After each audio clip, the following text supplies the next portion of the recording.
Hello, everybody. Welcome into the Fantasy Pros Football Podcast. I'm Ryan Wormeli, joined today by Derek Brown and by Pat Fitzmaurice. Fellas, it is August 1st. We are here. It is the month that is draft season for many fantasy managers. The best season, the best month of the year. I prefer the actual football games, but August freaking rules. I love draft season. It is so much fun. It's my favorite part of fantasy, and I think that part is at least true for a lot of people. Fitz, we're in August. How excited are you? Really excited. And, I know it'll be over by the time some people see this, but we have football tonight. That's going to be great. Yes. Like the Bears and the Texans, two teams on an upward trajectory. So that's going to be fun, even though by the second quarter, it's probably going to be guys who are going to be working the doors at nightclubs in a few weeks and, working other day jobs. Still, man, it's tackle football in August. Who can complain about that? I think it'll be a lot earlier than the second quarter that we get to that. Okay, is this really what we're sitting down for 3 hours to watch? But this is D-Bro's time to shine. Dude, I was going to say, I took issue when you were like, oh, we don't get real football. I was like, we got real football tonight, baby. What are you talking about? Like, the word real is doing a lot of heavy lifting in that sentence. Dude, I've got DFS lineups. I've got prop bets made on bettingpros.com. Like, we are lit. I am so here. Preseason football is God's game, and I love it every single year. Printfest, baby. Wait, who can we get you on record as saying who your favorite plays were for this game? Since most people will consume this show after the game and will know whether you nailed it or screwed up. Plant your flag. The high view of this is the quarterbacks could go 3 deep for each team. So really, we're not going to get a ton of playing time out of all those guys. The running back in the market's way too heavy on Dameon Pierce, Jawar Jordan, although they're going to get playing time, but they are a lot of running backs for Houston. Chicago, if you're going to go the running backs, I actually kind of like Demetric Felton and Roschon to play the most out of them. And then really, I think the tight ends are really where the money can be made, where Steven Carlson is going to run a lot of routes, as well as Cade Stover, although books, I see you out there. They haven't posted any Cade Stover lines. I'd be smashing overs. But it's going to be a good time, man. I'm so ready. I'm not going to lie. I could feel my eyes like glossing over hearing D-Bro break down the Hall of Fame game. So sad, man. You know what? Football is football, dude, and it is back. And unlike you, Worm, I'm enjoying every second of it. I'm happy that you're happy. That's about as far as I can get with football on August 1st. But it is the most important thing is that it's another sign that we're another step closer to fantasy drafts, to week one. I'll say I won't say real football, but to week one of the NFL season getting back. So that is very exciting in and of itself. Today, we are going to be talking about some running back rankings and tiers. We're going to go through the top 40 rankings at the position. This is according to the expert consensus rankings. We'll use half PPR rankings. Those can be found at fantasypros.com/rankings. All of our 2024 rankings can be found there. You can navigate to different scoring settings, dynasty, staff rankings, whatever you want can all be found there. Again, that's fantasypros.com/rankings. Today's show, like I said, exactly what it sounds like. We're running through the top 40 running back rankings, reacting to them, saying which guys are in the wrong tiers, who's too high, who's too low. Within the tiers, do we want to mix guys around? Some of our favorite guys in different rounds of the drafts, that sort of stuff. Before we jump in, I have a couple other quick announcements. The winner of the signed Puka Nacua helmet giveaway is Zach from Cincinnati. We will be contacting you to get you that prize, so stay on the lookout. Congratulations on winning that helmet, Zach. Again, that's the Puka Nacua helmet giveaway. That's not all we're giving away, though. If you want a chance to win a signed Joe Burrow helmet for free, courtesy of our friends at pristineauction.com, all you need to do is head to fantasypros.com/contest, complete the form, and either download the Fantasy Pros Draft Wizard app, leave a review for the podcast, or follow us on X/Twitter, Instagram, or TikTok at Fantasy Pros. The more actions you complete, the more entries you receive. We will be announcing a winner right here on the podcast. If you're watching on YouTube, be sure to subscribe and turn on those notifications so you can be alerted when new episodes are up and to claim your prize. Again, that is a free signed Joe Burrow helmet, courtesy of our friends at pristineauction.com, and that's at fantasypros.com/contest. All right, housekeeping out of the way. Let's dive right in with tier one, guys. We did some of these early on in the summer, kind of in that gap between the draft, kind of the dog days of the offseason. And tier one was a little bit bigger in a lot of the positions we did. It was going 4 or 5 deep. Tier one right now in half PPR rankings for running backs is just 3 names. And I think it's the right 3 names. It's Christian McCaffrey at 1, Bijan Robinson at 2, Breece Hall at 3. So D-Bro, before we get into maybe the order of these guys, are those the right 3 names, and should they include anybody else? Nope, those are the right 3 names. I think we can all kind of split hairs as far as the order of those, but that's exactly lockstep in my rankings. I've got those 3 running backs at the top, and they are the only tier 1 guys for me. Same thoughts, Fitz? I think you could add Jonathan Taylor to this group. He's the other first round value for me, but I'm fine if you want to drop him off, because these are 3 guys who could all conceivably be top 6 picks, depending on the league format. Yeah, it's for some people, they kind of define tiers differently. For me, I try to think of it as if you're in the same tier with somebody else, you could conceivably make an argument of taking that guy over the other people in the tier. And for me, Jonathan Taylor, like in that, by that definition, maybe should be in a tier of his own between tier 1 and tier 2, because there's nobody else. We'll get to tier 2 later. There's nobody else in that tier I would take over Taylor, but I don't think I would take Taylor over any of these 3 pretty much in any circumstance. So I do think these are the right 3 names as well. I want to ask you guys about Bijan versus Breece, because that has been a very common debate. Before I ask that, is there any case to be made for either of them over Christian McCaffrey, or is it McCaffrey 1, and then it's going to be kind of a bit of dealer's choice between 2 and 3 Fits? I mean, I don't think anyone can access the sort of ceiling that Christian McCaffrey has. Like, we know he's going to get used a lot. I don't see them dialing down his usage all that much. Just like, he's so heavily involved in a very good offense. I would be surprised, barring just an unexpectedly nuclear season from one of the other guys or a Christian McCaffrey injury. I think he finishes running back 1. And it's a conversation, Debro, that really only applies if you have the 101, because in 90% of leagues, McCaffrey will go 101. So you won't even have to really make the choice if you're not the owner who has the 101 this year. For you, is it just set it and forget it, don't overthink it, McCaffrey's 1? I'm not trying to be hot takey here, but I do have Bijan as my RB1. I think that he can enter that same, and you can make the case for Breece too. And I've said this, I won't fault anybody for having anybody over Christian McCaffrey, and I will not fault anybody for taking McCaffrey 101. Like, I understand it. I do have some small concerns about the advancing age of CMC and the volume that he rolled up. If you can count the regular season and the playoffs last year, we're talking about a guy that just got a ton of heaping volume, and we've seen players get ruined by that. Now, could Christian McCaffrey be an outlier? Can he continue to produce the levels that we've all expected year after year after year? Sure. We're also not that far away from, I mean, can everybody remember here a few years ago when we were like, well, can Christian McCaffrey stay healthy? Like, that has been part of when the conversation for CMC during his career. And I know we haven't seen that over the last few years, but advancing age, high touch totals, I do think that there is a little bit of worry with CMC, and I think Bijan could go full Todd Gurley this year. I think he could eat up all, and I do not care about, and I understand people are going to bring up the blurb a few days ago, or, Zach Robinson talking about Tyler Algier. If you go back and listen to that, he's talking about Algier playing a role in the team and being important to the team. And we all know that he's important to the team, because if anything happens to Bijan Robinson, then yes, Tyler Algier will be the every down workhorse. But I can also remember a few weeks ago, whenever they were also talking about using Bijan Robinson like Christian McCaffrey. Although I know that's not the most recent or sexy blurb for people to talk about, I remember when that happened as well. So I want to bet on the younger player and the player that I think is in still a really good freaking offense. So this easily transitions us into that kind of debate of Bijan versus Breece. Clearly, Debro's kind of planting his flag on the Bijan side.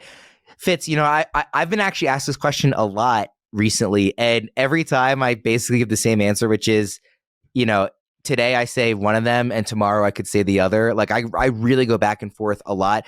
I think the best way to put it for all 3 of these guys is, Christian McCaffrey, like I said, he's going to be 90% of leagues are going to have him as the 101.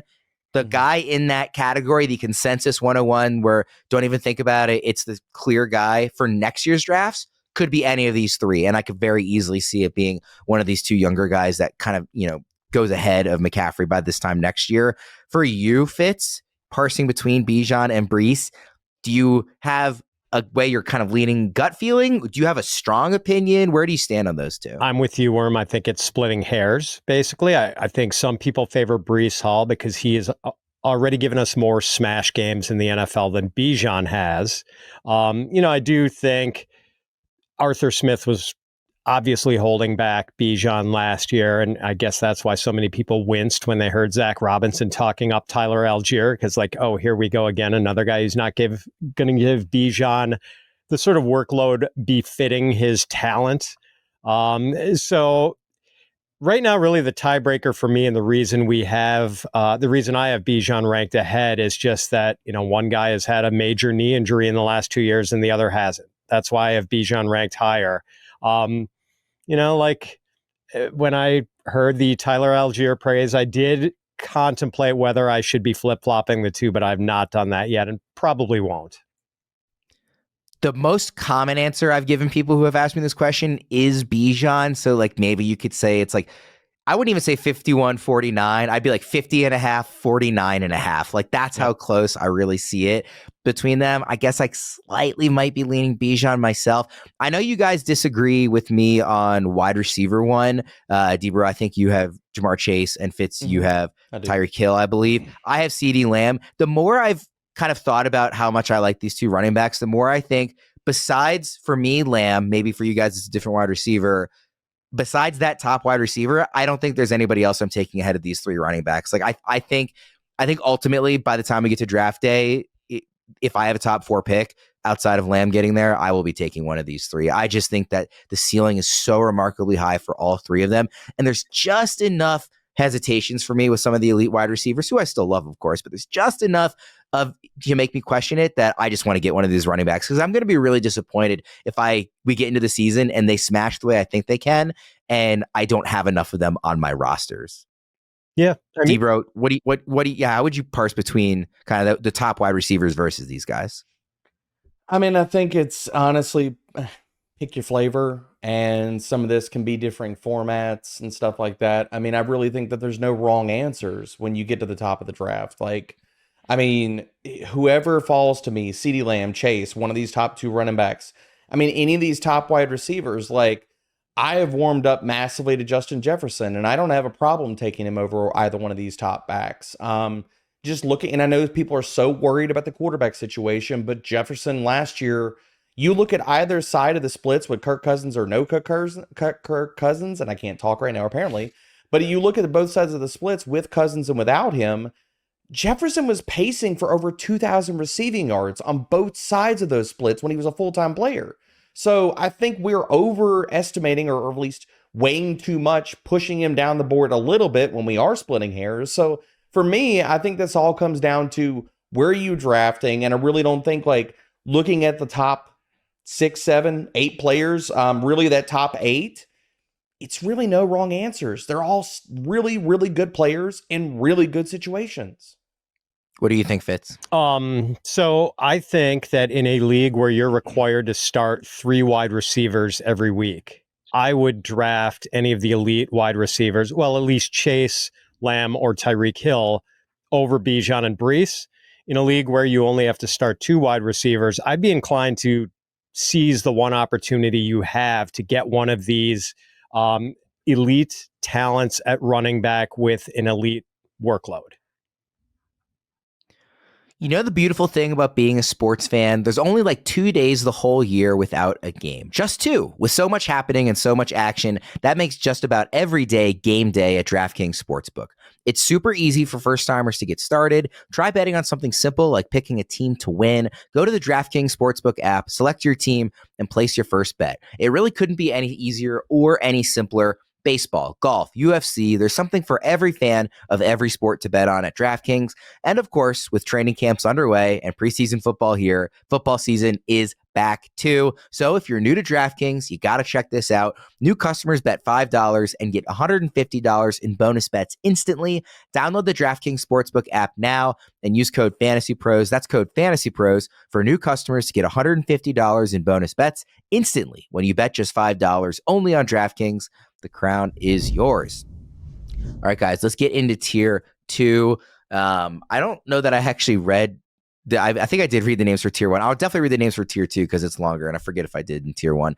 This runs from RB4 to RB9. It's Jonathan Taylor, Jahmyr Gibbs, Saquon Barkley, Kyron Williams, Derrick Henry, and Travis Etienne. As we've already kind of alluded to, I think Taylor is very clearly at the top of this tier. He's the only one of these names that I would even really make a case for as having a chance to be in tier 1. You could see scenarios where somebody like Jahmyr Gibbs or Saquon ends up there. But as far as how we're ranking them right now, to me, it's kind of Taylor and then the rest of these guys. Fitz, I know you've been very high on Taylor. You kind of alluded that you would agree with that, right? Yeah, definitely. And I think a lot of people still have Jahmyr Gibbs over Jonathan Taylor. I would push back at that because I think that if Jonathan Taylor and Anthony Richardson stay healthy, playing together with the mobility of Anthony Richardson, working to Taylor's advantage, especially when the Colts run RPOs, those run pass options where Richardson puts it in Taylor's breadbasket and the defense doesn't immediately know whether the ball's going to stay in Taylor's hands or if Richardson's going to pull it out and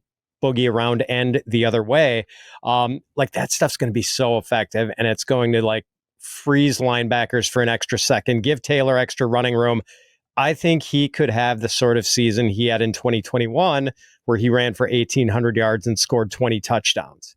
And like, obviously that puts him in RB1 consideration, and maybe like he could challenge CMC if things go perfectly and those guys are healthy all season. I know, part of the reason he's not ranked as a sure first rounder by some people, Taylor hasn't stayed healthy the last couple of years and also had that contract issue last year that was sort of problematic. But yeah, I mean, I think he's an elite talent. My issue with Gibbs, by the way, is that there were games early in the year where David Montgomery was used heavily and Gibbs was kind of kept on ice. We saw that in the season opener last year. Then Montgomery was hurt for a while and Gibbs absolutely smashed. But I think we saw Gibbs' usage sort of normalize when Montgomery came back from his rib injury in week 10. And from that point through the end of the season, playoffs included, Gibbs averaged 11.3 carries a game and 2.9 catches. That's just not a first-round workload to me. I mean, that's Gibbs is extraordinarily talented and can absolutely make that workload work and still be an impactful fantasy asset. But I'm just not drafting that guy in the first round. It's not enough work for a running back for me to want to take that guy that early. Deeper, how do you pick between the two? And as a follow-up, are either or both of these guys or neither first rounders for you? So I do still have Gibbs over Jonathan Taylor, and I'll push back against Fitzy here in the sense that when you look at when Montgomery came back on the surface level, as far as touch counts and things like that, it looks very, very similar. I think we saw beneath the surface, though, there was a quiet takeover for Gibbs because in weeks 10 through 18, this won't shock anybody. He played 65% of the passing downs. We all know that. But his role in the red zone grew exponentially. He led the team in touches inside the 10, inside the 5, and played 63.4% of the red zone snaps versus Montgomery. So while the touch counts do seem a little bit closer, I think this year, if we see that type of snap count and that type of usage in the red zone continue where Gibbs is getting almost 64% of the snaps inside the red zone, I think Gibbs can pull away from Montgomery, and Montgomery can be the change of pace guy, the early down guy, or the guy that's salting the clock away. But I think Gibbs, we could see him take a year 2 leap. I mean, we've seen time and time after again, like the easy comparison is Alvin Kamara. Like when he was in his second season, like he took off. And I think that can happen with Gibbs. So it's not that I don't like JT, and I have him as where do I have him right now? My RB5. And I think that we can make a good case for him. But I think Gibbs also, I understand the worries about the split backfield and stuff, but I'm just not as worried as maybe other people. I think Gibbs can smash here. Fitz, correct me if you think I'm wrong, and this isn't about your rankings. This is about what has kind of become consensus, the way people have been drafting. It feels to me like tier 1 is those 3 names. You could argue tier 2 has really become kind of Taylor and Gibbs. I think most often in drafts, they're going in some order, the next 2. Saquon is like very consistently RB6. And then you get to the back half of tier 2, RB7, 8, 9, Kyron, Derrick Henry, Travis Etienne. Those guys are then maybe kind of mixing up the order. Does that feel right where Saquon is kind of not locked in. And again, your rankings may differ, but just from what we've seen in ADP in the industry, that he's kind of really solidified is that mid round 2, he's going after Gibbs and Taylor, but ahead of Kyren, Derrick Henry. That's just kind of where Saquon is. Yes, I agree. You don't see Saquon go ahead of Gibbs or Taylor very often, and you don't see him go behind Kyren, Derrick Henry, or any of the other guys very often.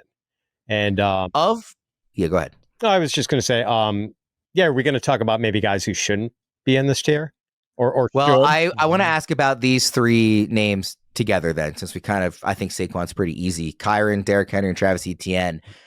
I get why you talk about the order of those 3. I get why Kyren would be ahead of Derrick Henry. The more I draft, the more I'm just like, I would just rather have Derrick Henry on my roster. And then there are guys outside of this tier for both of you that you would rather have in. And the last guy in this tier is Travis Etienne. If you guys were to move, we can get to the guys you like when we get to tier 3. But if you guys were to bump your guys up, would Etienne, Debro, be the guy that you knock out?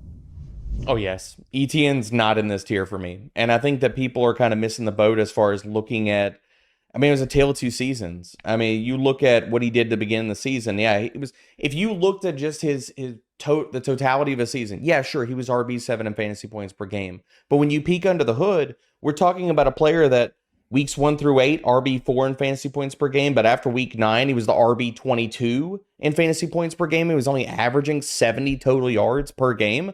Those are DeAndre Swift type of numbers.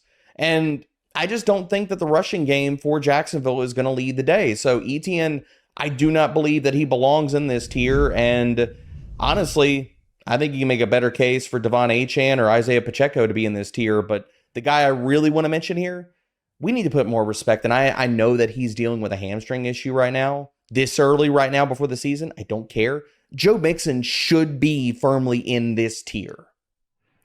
And I know that you definitely feel very strongly about Mixon and Fitz. He just mentioned it, but you definitely feel strongly about Achane.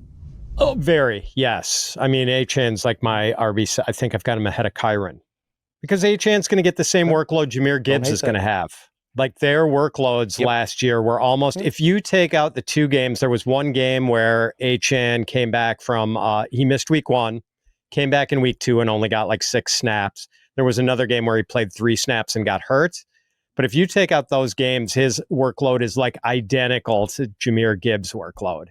And like, if people want to say Gibbs is more talented, fine. But Achane averaged 7.8 yards a carry last year over more than 100 carries. So it's not like we can say he isn't talented. You've made this point on previous shows, and I think it's beautiful. You can't be in on Gibbs if you're not willing to be in on Achane because of the split backfields. I think the answer is you should be in on both. Yeah, that's fair. And and you make a good point about the red zone usage, Debro. That's the one place where Gibbs does probably have the advantage over Achane, where Achane is usually, if it's inside the 5-yard line, if Mostert's healthy, he's the one getting the ball. I was going to kind of clear the paint and give you guys a chance to talk about these players. When we got to tier 3, Debro, of course, jumped the gun. So I guess we'll just move to tier 3 now. Tier 3 is RB10 through RB16. It's Isiah Pacheco, Devon Achane, Rachaad White, Joe Mixon, Josh Jacobs, James Cook, Kenneth Walker. What I was going to say is that all 3 of us have guys in this tier that we think should be up in tier 2. And I think all 3 of us agree that the guy we would knock out is Etienne. For Fitz, it's Achane. For Debro, it's Mixon. For me, it's Isiah Pacheco. Like I would just rather have him than Travis Etienne, like pretty easily. We had Andy Behrens on the show last month, and he made a case. I think he had Pacheco like top 5 at that point. I don't know where he has him currently. He was the high man on the FantasyPros rankings on Pacheco. And I was convinced, I think this is an offense that's going to score a lot of touchdowns this year. I really like the additions they've made at receiver. He's very clearly the guy. I know there's some Deneric Prince love out there, but that's as the RB2, not supplanting Pacheco. He's been good. I think there's room for an even better season, particularly with touchdowns. I just think he should be higher than Etienne and arguably even higher than Kyren. I wouldn't put him ahead of Derrick Henry, who I'm extremely, bullish on, but I think he belongs at the bottom of tier 2, not at the top of tier 3. What do you, Fitz, think about Pacheco? All right, can I play devil's advocate with Pacheco on one thing? And I generally feel the same way you do. Especially, it's exciting how much he was involved in the passing game last year. Like that is where he has like elite ceiling because he got so involved in that area of the game. Although maybe they don't need him as much in the passing game now that they've added Hollywood Brown and Xavier Worthy. Because last year, I mean, they were just so short on pass catchers. It was Kelsey, Rashee Rice, and just garbage. What happens if the Chiefs re-sign Jerick McKinnon? Like, would that fundamentally change the way you guys feel about Pacheco if maybe the passing down work kind of diminished or disappeared for Pacheco? Yep, that would bump him down a good bit for me. I mean, he would probably be just a mid-tier RB2 at that point because McKinnon will hurt him at that point. Like, despite everybody's Deneric Prince love, if McKinnon were to get re-signed, he's playing passing downs. It's not Prince. But I think where we sit right now and McKinnon not being on that team, I look, when Behrens was on the show, I was like, I mean, my eyes got huge whenever he talked about how much he loved Pacheco. I'm coming around on him, man. Like, I moved him up into tier 2, and I brought this point up whenever Joe and Erickson and I were talking about hero and zero RB. So check out that episode as well. It's live. The Pacheco stuff, I don't think I gave him enough love in the 3 games without McKinnon. He played over 70% of the snaps. He averaged 25.5 fantasy points per game. Like, that's insane. If he gets that type of workload and he's producing like that, and I understand there were some big games, and this is an incredibly small sample size. Still, nerf that down, guys. Like, okay, fine, he's not going to average 25.5 points every single freaking game. He's still inside of one of the best offenses in the NFL. If he's playing 75% of the snaps and getting passing down work, I mean, can we see 19 point, 20 point upside out of him where he maybe is a top 5 guy? I've really come around on Isiah Pacheco, especially with no McKinnon.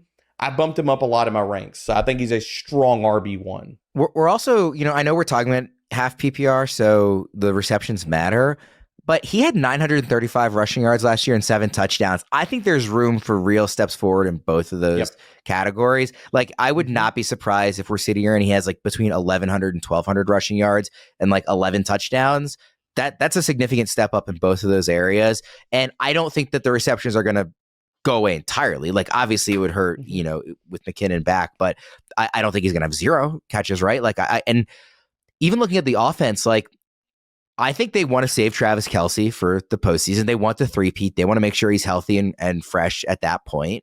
I like the additions they made. I just made the case for why I think it's a really good offense with the additions they made. But Hollywood Brown hasn't always been healthy. Xavier Worthy is a small rookie who I really like, but he is a rookie. You don't know for sure. Like, I still think there's room for the passing game to involve not just Pacheco, but maybe even multiple running backs in certain scenarios, depending on how the season plays out. So I just really like him. And again, I'm not saying he should be ahead of Saquon or Gibbs or like I said, I personally really like Henry, but I do think he's more of a bottom of tier 2 type of running back than top of tier 3 type of guy for me.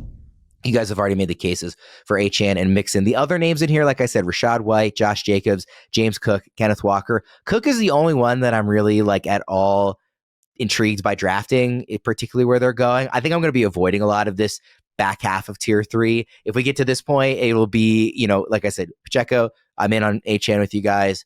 Mixon, I think deserves more respect. If I miss out on those 3, like I said, maybe James Cook, but I'm probably not going to be taking a lot of Josh Jacobs. I'm probably not going to be taking a lot of Rachaad White. I'm probably not going to be taking that much Kenneth Walker, even though I really love the talent. Fitz, are any of those guys running backs that you will be targeting? It depends on the cost. Walker is the guy I'm targeting for sure. Like, I mean, I love the talent. When he came into the league in the same draft class as Breece Hall, a lot of people found it almost hard to distinguish between those two guys as far as talent. And I don't think Walker's really done anything to disprove that. I know some of the advanced metrics are not entirely favorable, but he has forced more missed tackles than any running back in the league over the last 2 years. He can be a little too east-west at times with his running style. And I guess the other wild card is we don't know how Ryan Grubb is going to use him. Like last year when he and Charbonnet played together, Walker averaged like 15 touches a game and Charbonnet like 7. So we don't know that it's going to be the same sort of split in Ryan Grubb's offense. But I generally feel pretty good about him. I know both Debro and I are fading Jacobs. I mean, I think Jacobs is a good running back, like really good. He passes the eye test. I know Debro has some concerns about his advanced metrics from last year. My only issue is that LaFleur has never gone one running back. Like even in the days when he was the Titans offensive coordinator, he had Derrick Henry, and the year he had Derrick Henry was 24 years old and just like, a performance sports car in the garage. And he gave Dion Lewis 155 carries that year. So like LaFleur is just not a one running back kind of guy. So I would fade Jacobs as like, your hero RB this year. Debro, do any of these names stand out to you either for good or for bad? I do like Walker in this tier. I will say, and I've already made my case for Joe Mixon. Everybody knows I'm fading Josh Jacobs, who, by the way, is already dealing with another injury in camp right now. Not the hammy, but the groin this time. So he's already banged up, and Marshawn Lloyd is just breaking off beautiful home run plays while we're recording this show. But as far as the guys that I kind of like, I mean, I do agree with Kenneth Walker, and I do want to point out something with his profile specifically, that people gave him so much flack for the lack of pass catching acumen on his collegiate profile. Can we also give him a little bit of praise considering out of, let me see. How many qualifying running backs last year as I'm pulling this up? 61 qualifying running backs with at least 20 targets last year? Kenneth Walker. Look at that. 11th in yards per route run. Oh my Lord, he can catch passes and do something with it. So I do think that we're sleeping on Kenneth Walker, like Fitzy talked about. We know the early down prowess and the game-breaking potential to hit home runs that he has. If we get the health out of Walker this year, again, that's another player who's been dinged up over the first 2 seasons in the NFL. What if he stays healthy this year? Could we see him run for 12 or 1,300 yards and spike 10 to 12 touchdowns? I think it can happen, guys. Just very quickly, because I do want to get to the next tier, Fitz, on James Cook, because neither of you guys really hit on him. He was really good to end the season last year, and that coincided with the new offensive coordinator in Buffalo. I know they drafted Ray Davis, and that, is maybe scary for the goal line work. And of course, Josh Allen historically has been a big goal line runner, but I think James Cook's a talented guy. He's still relatively young, and we just saw him be really good for a couple of months to end last year. I'm not saying he should be like a top 10 ranked running back right now, but I am a little surprised that there's not a little bit more excitement given even just the recency bias of the last version of James Cook we saw in December, Fitz. Yeah, so the usage under Joe Brady was fantastic. Like, we have to be excited about that. But, well, I guess there are two conflicting things here. One, they did draft Ray Davis, and it seems like maybe they thought they were giving Cook a little bit too much work late last year, and maybe that's the reason they drafted Davis. On the other hand, without Stephon Diggs, maybe they need James Cook to play a more substantial role in the passing game. Like, I think there's big receiving upside for James Cook, for sure. Like, he could have 70 catches if things break right for him. Debra, any quick thoughts on Cook? The big thing is just the red zone role. That's what scares the ever-loving bejesus out of me, because even with Joe Brady, I'm pulling this up right now so I wasn't just talking crazy sense. But looking at his usage, I mean, he did have the lean as far as inside the 20 work, but it was still, he only got a 48% snap rate. So I think some of the things that have happened recently in camp, like Ray Davis has fumbled a few times in the last few days, does that give the Bills a little bit of hesitancy about giving him goal line work? But so if James Cook if I knew he was getting the goal line work, I would have him as an RB1. I would have him over Travis Etienne.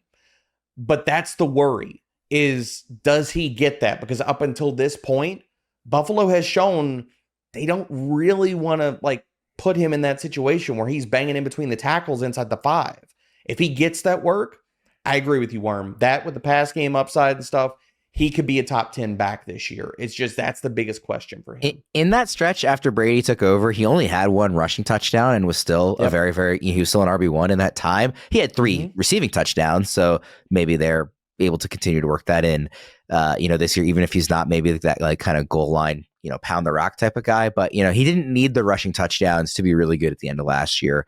Still, it is definitely a concern, especially with the addition of Davis. So I totally get that. I want to let everybody know quickly about Game Time. Anybody who knows me knows there's basically nothing in the world I love more than going to baseball games all summer long. In fact, I've already made plans to attend not one, not two, but all 3 Orioles games out here in Denver when they play the Rockies at the end of this month.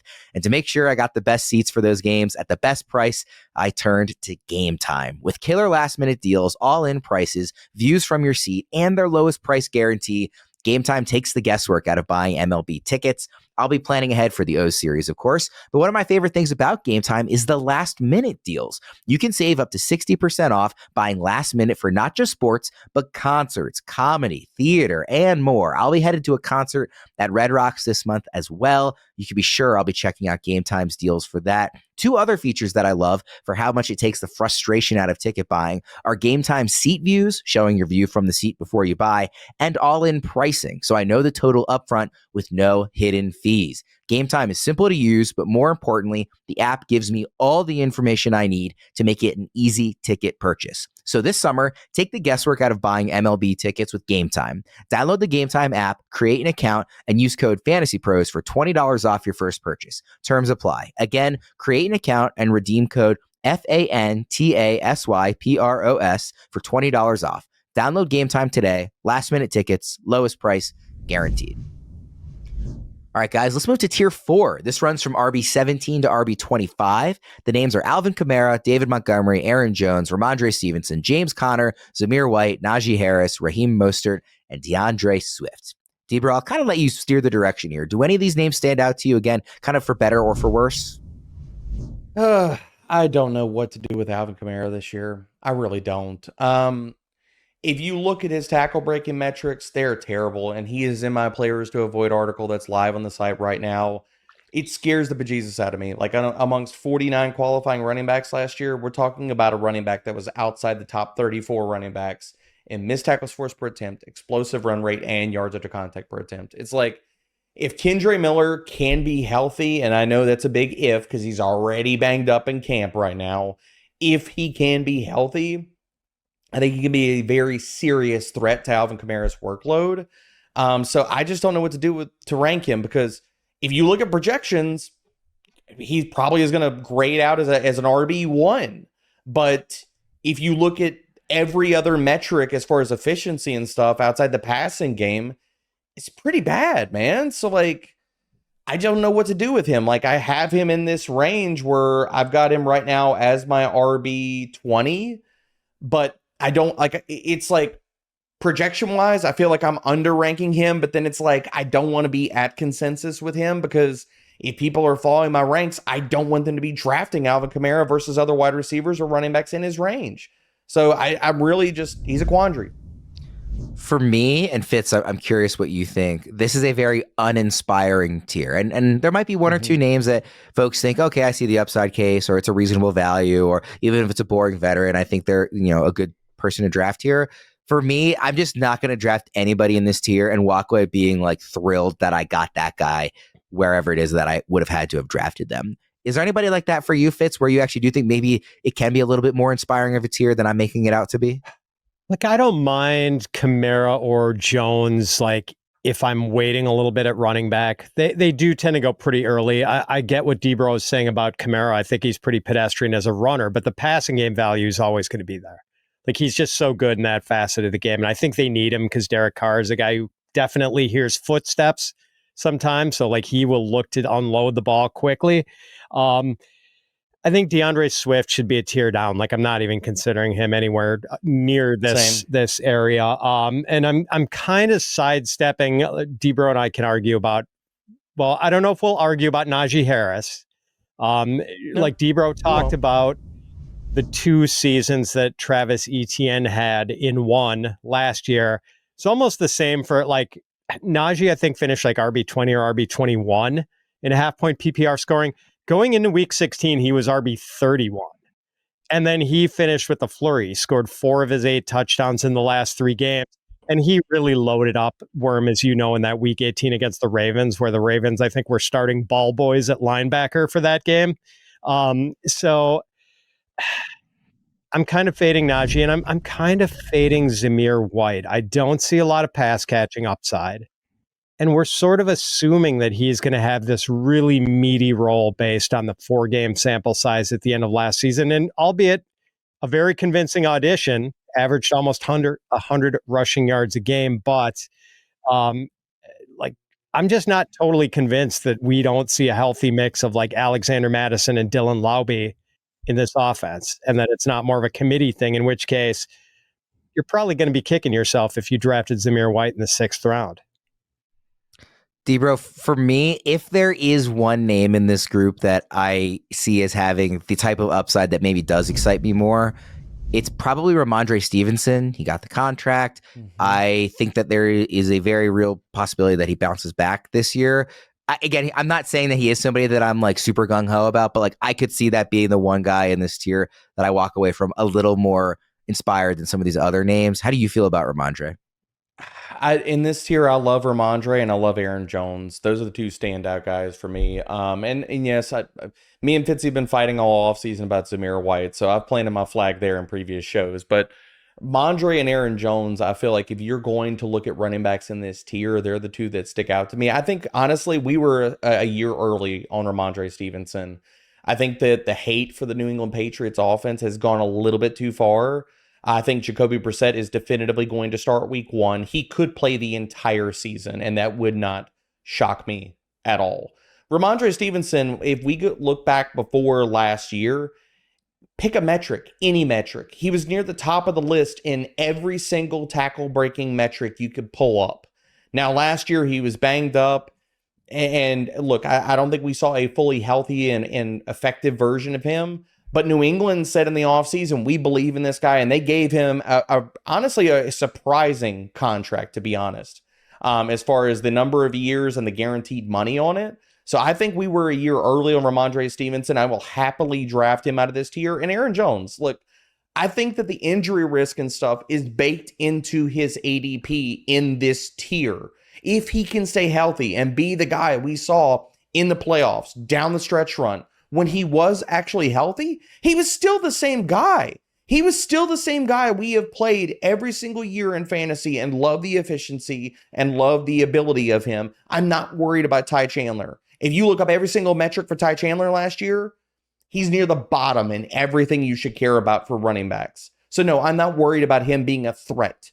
And looking at the Minnesota Vikings offense overall, tell me how Aaron Jones doesn't soak up a ton of volume. You talked about James Cook soaking up pass game usage. Who the heck else is there to catch passes from whoever is under center outside of Justin Jefferson? For sure, like Jordan Addison, you make a case for. We don't even know if he's going to be there and not get suspended at some point. And his metrics were terrible last year. TJ Hawkinson's going to miss a substantial amount of this season. Who else is there? Jalen Naylor? Oh, come on, man.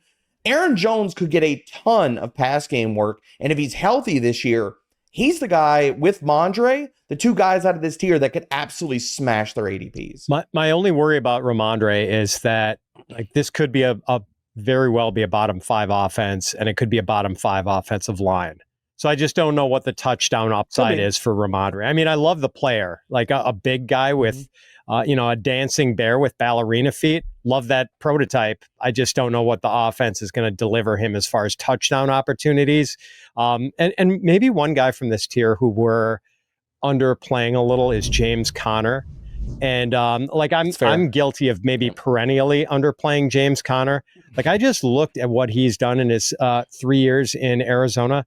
35 touchdowns in 41 games, almost a touchdown a game, and 83.3 yards from scrimmage during his time in Arizona. The only thing is, like, injuries are part of the deal with him. He's missed 24 games in 7 seasons. That's like 3.5 games a season. But, especially when you hear Cardinals head coach Jonathan Gannon not exactly give glowing reviews of the early days of Trey Benson in Cardinals training camp, it makes me feel that much better about James Conner this year.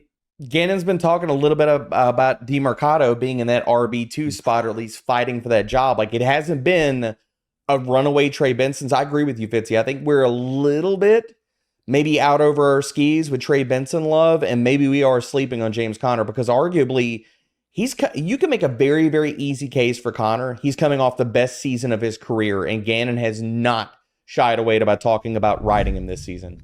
I feel like Gannon too, like even aside from the quotes that we've heard this summer, he just strikes me as the type of guy who would prefer the veteran who knows where he's supposed to be and knows the offense. And one of the reasons that I have really liked Trey Benson is just the image of any quality running back in this offense where there's not such a great passing game that they're going to, not have any sort of running back presence at all, but there's a good quarterback, a good receiver, a good tight end. Like there's going to be really opportunities. Teams aren't going to be able to stack the box against him. Like there's going to be touchdown opportunities. I just really like the running back in this offense. And if that ends up being James Conner, then he probably is valued here. I have played enough fantasy to know that for me being as uninspired as I am by this tier, I'm sure 2 or 3 of these guys are going to be boring vets that end up like league winners. A guy who was like that last year, who is still in this tier now, was Raheem Mostert. I look at that and I say, he had more touchdowns last year than the rest of his career combined. I think I didn't actually add it up, but I'm pretty sure he did. He's a 32-year-old running back who is very reliant on speed. That always worries me. There's now another good, fast running back in this offense that the Dolphins drafted, let alone this leap that we're partially expecting from Achane. I just there's no way he repeats last season. And yet he's a really darn good fit in this offense. It just had a great year, and you can get him at the back end of RB2. So Mostert is, I think, a really interesting name, Debro, for this season.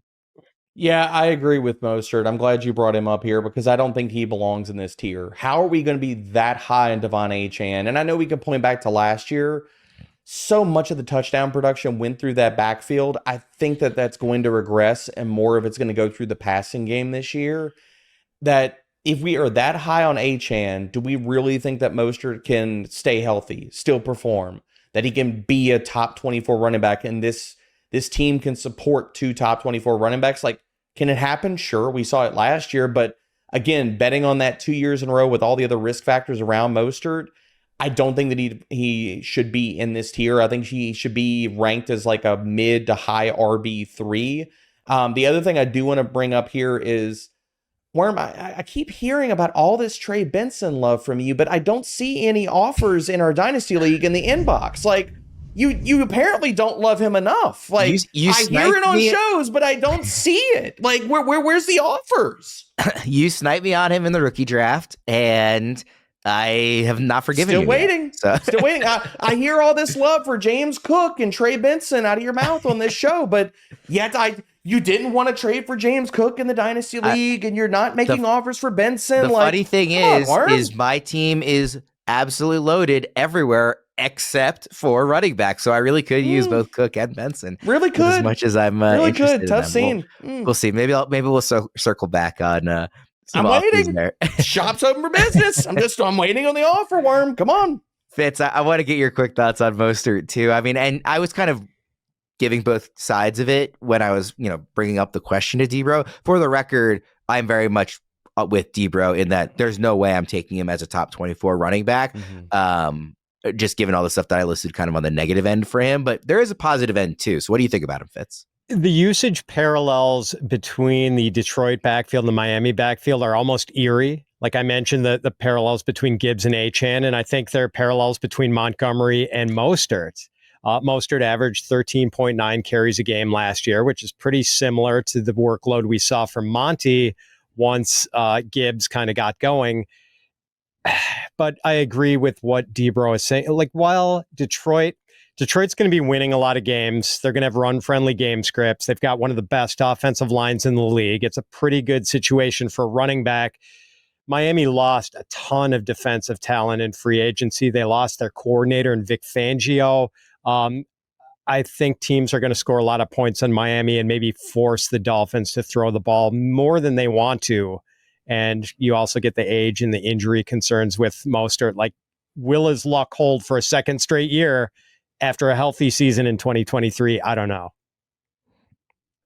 Let's loop tier 5 and tier 6 together because we're doing the top 40 running backs today, and tier 5 takes us all the way to RB 36. So I'll just throw the last 4 names on there as well. The running backs are Tony Pollard, Jalen Warren, Brian Robinson, Zach Moss, Devin Singletary, Javonte Williams, Jonathan Brooks, Tajay Spears, Austin Eckler, Ezekiel Elliott, Gus Edwards, and then tier 6 is Chase Brown, Nick Chubb, Jerome Ford, and the aforementioned Trey Benson. That's a lot of names. You guys have them in front of you, so you will remember them. But when looking at this tier, it's a lot of names that I think have a pretty decent chance of finishing in the top 24. I just don't feel very confident in picking which of those guys it's going to be, which is why they're kind of ranked over some of those veterans in the previous tier, because I just don't know. Like, there's not a ton of these guys that I'm like going to plant my flag. I'm pretty sure this guy is going to be in the top 24 this season, but I think some of them will be. Fitz, I actually want to start near the bottom of this tier with you. Chase Brown is down in tier 6 and not tier 5, and I'm assuming you are offended by that. Yeah, I mean, he should be on the same tier as Zach Moss. It sounds like Chase Brown is, and I don't want to declare a winner on this, and like they're both going to have roles, but it sounds like maybe Chase Brown is slightly ahead of Zach Moss early in camp in taking first team reps.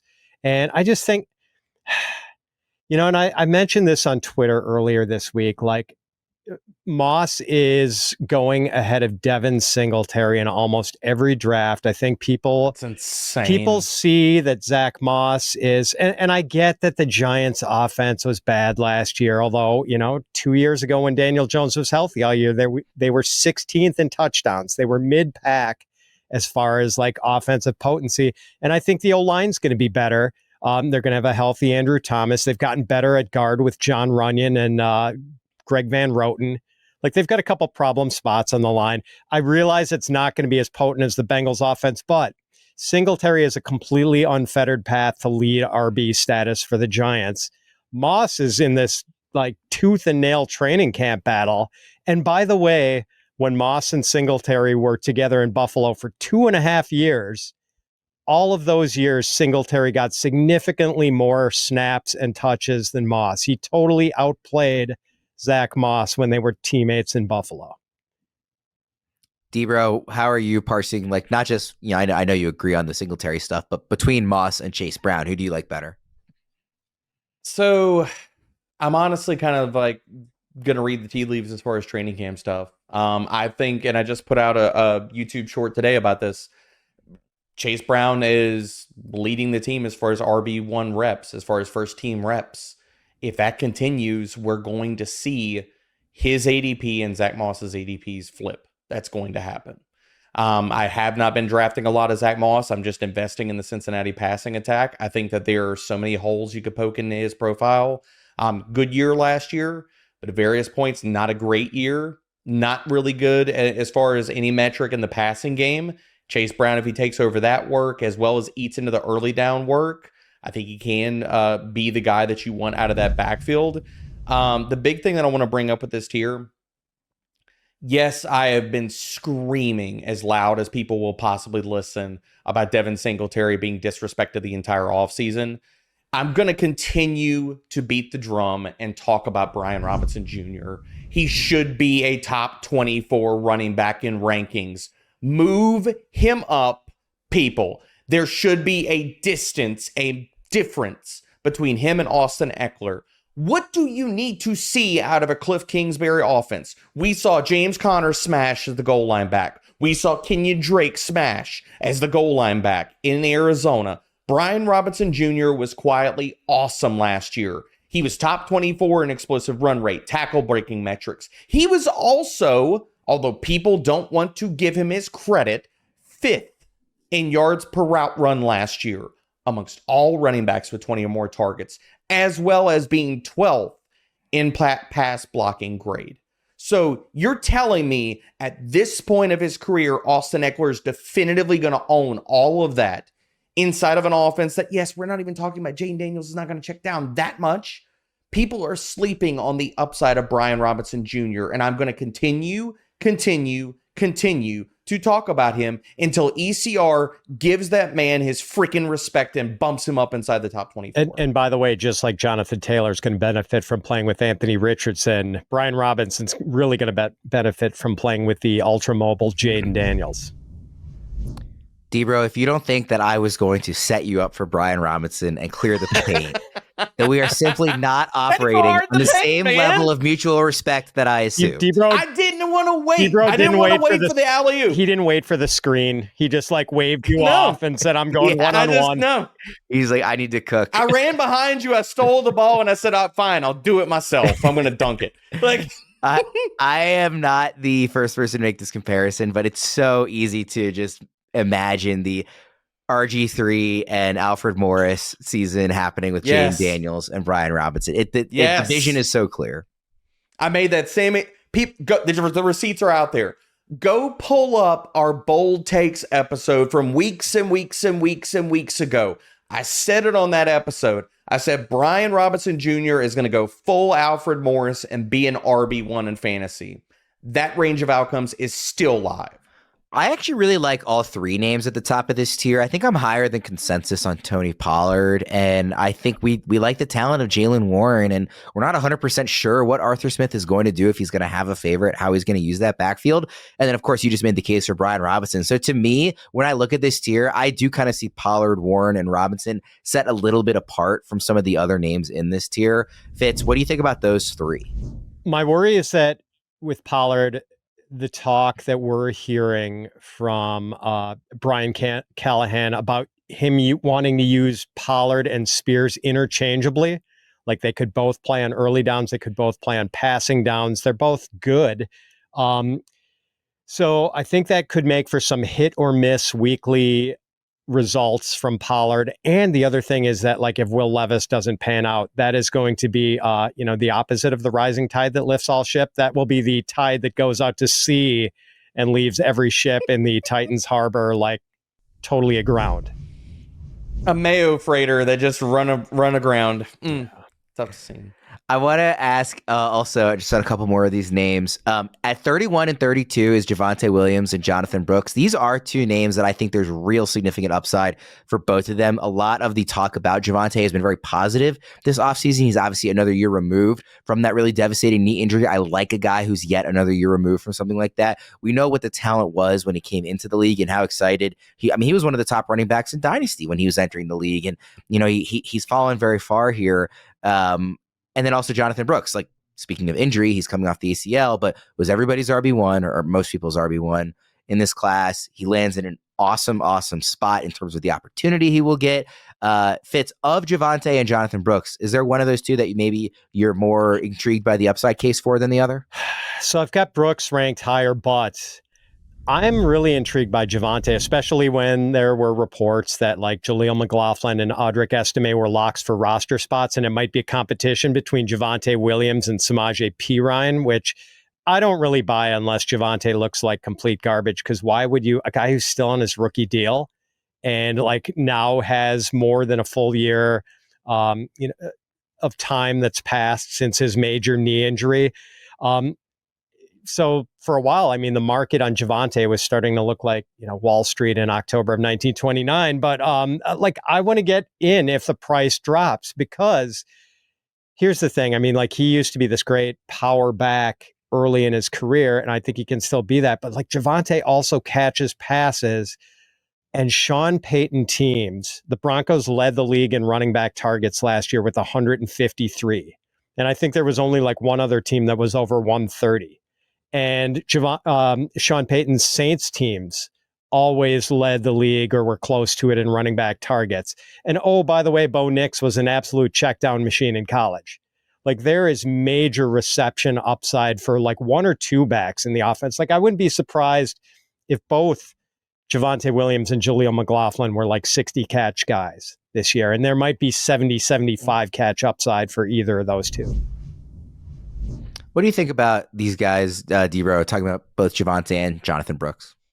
I've been moving Javonte up my rankings. Right now, I just moved him up to RB32, and a lot of this is related to the training camp news and the fear. I love Javonte so much coming out as a prospect. Like, I loved watching him play, and the fear that I've had the entire offseason has been there wasn't any good news coming out of Denver. Everything was, oh, well, he wasn't himself last year, blah, blah, blah, blah, but it wasn't anything positive. Like, Sean Payton got in front of a mic, and every time he talked about somebody, it was Audric Estime or Jaleel McLaughlin. And recently, there has been a lot of positivity about it with Javonte. And I don't want to be left in the dirt with like clinging to midsummer takes where we didn't have any news. We have to be willing to move players around based off of what we're hearing.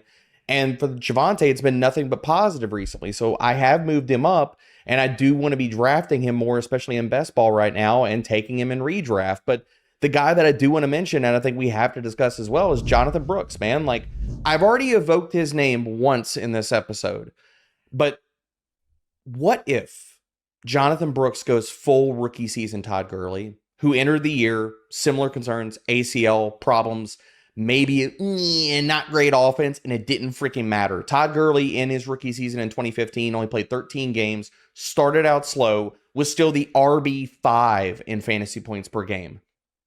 What if that happens for Jonathon Brooks? He is the perfect guy where if you're going to wait, you're going to go wide receiver heavy early, and you want to play catch up and running back, or you want to capitalize on upside and stuff.